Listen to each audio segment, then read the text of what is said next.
আসছি পরের খবরে। অভয়ার মৃত্যুর পর ইস্টবেঙ্গল মোহনবাগান এক হয়েছিল। ৮০ বছরে বৃদ্ধ নাকে নল লাগিয়ে উই ওয়ান্ট জাস্টিস স্লোগান দিয়েছিলেন। আমার মেয়ে উই ওয়ান্ট জাস্টিস সবাইকে শিখিয়ে দিয়ে গেছে। বিজেপির প্রার্থী হওয়ার পর প্রতিক্রিয়া অভয়ার মায়ের।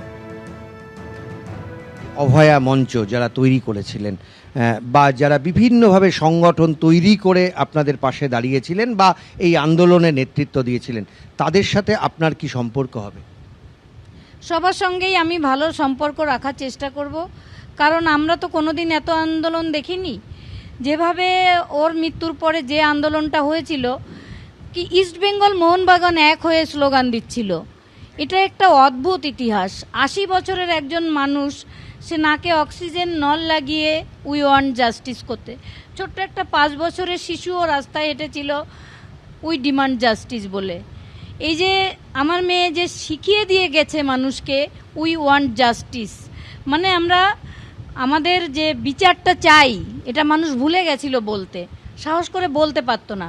আমার মেয়ে সেই সাহসটা, সেই চেতনাটা জাগিয়ে দিয়ে গেছে বলে আমার মনে হয়।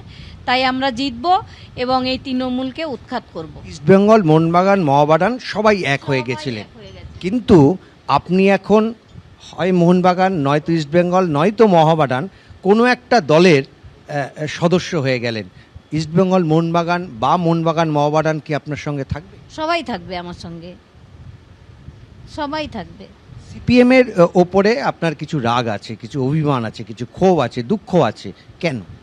না, দুঃখটাই রাগ কিছুই নয়, দুঃখটাই বেশি। দুঃখটাই বেশি। কারণ এরা ইলেকশন ঘোষণা হওয়ার পর দিন থেকে আমাদেরকে একটা ফেসবুক পেজ আছে, সেখানে ট্যাগ করে সেই 9 তারিখের সেই ভিডিওটা, কষ্টদায়ক ওই দৃশ্যটা, তারা সেটা বুঝতে পারে না। তাদের মানসিকতা এমনই, সেজন্যই সেইটাই আমাদের দুঃখ ওদের। ওরা আমাদের সঙ্গে দেখা করার চেষ্টা করেছিল, কিন্তু দেখা করতে দেয়নি সেদিন পুলিশ। তারপরে যখন আমরা টালা থানায় ছিলাম, আমার মেয়েকে গ্রিন করিডর করে বাড়িতে নিয়ে আসা হয়েছিল, তখন সেখানে টালা থানার সামনে সজলদা, অগ্নিমিত্রাদি, কৌস্তব সবাই ছিল, কিন্তু কেউ কিচ্ছু করতে পেরেছিল না সেদিন। মীনাক্ষীরাও ছিল, মীনাক্ষীরা,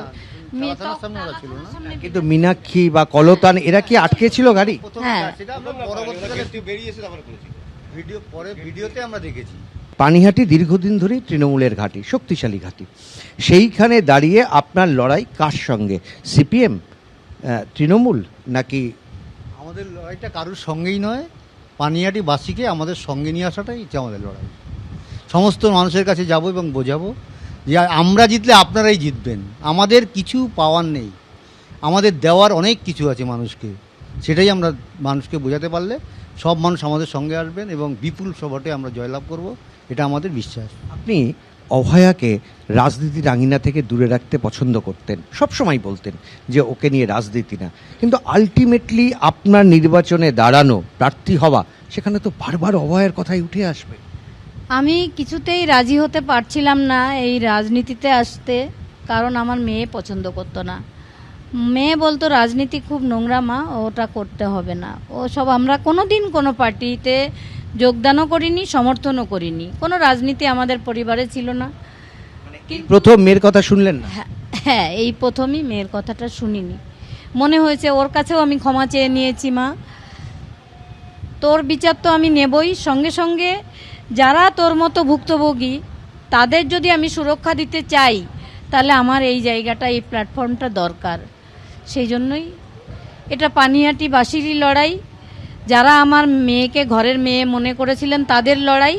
আমরা শুধু সামনে, এটা আমাকে অনেকটা যন্ত্রণা দিয়েছে, যে অনেক দুঃখের জায়গা থেকে, যে প্রত্যেকটা দল যেভাবে আমার মেয়েকে রাজনীতির আঙ্গিনায় ইউজ করছিল, সেখানে আমি ভেবেছি যে সবাই যখন রাজনীতি করছে, তো আমার মেয়ের হয়ে আমিই বা ঘরে বসে থাকবো কেন? তাহলে আমিই লড়ি। এবিপি আনন্দ, এগিয়ে থাকে, এগিয়ে রাখে।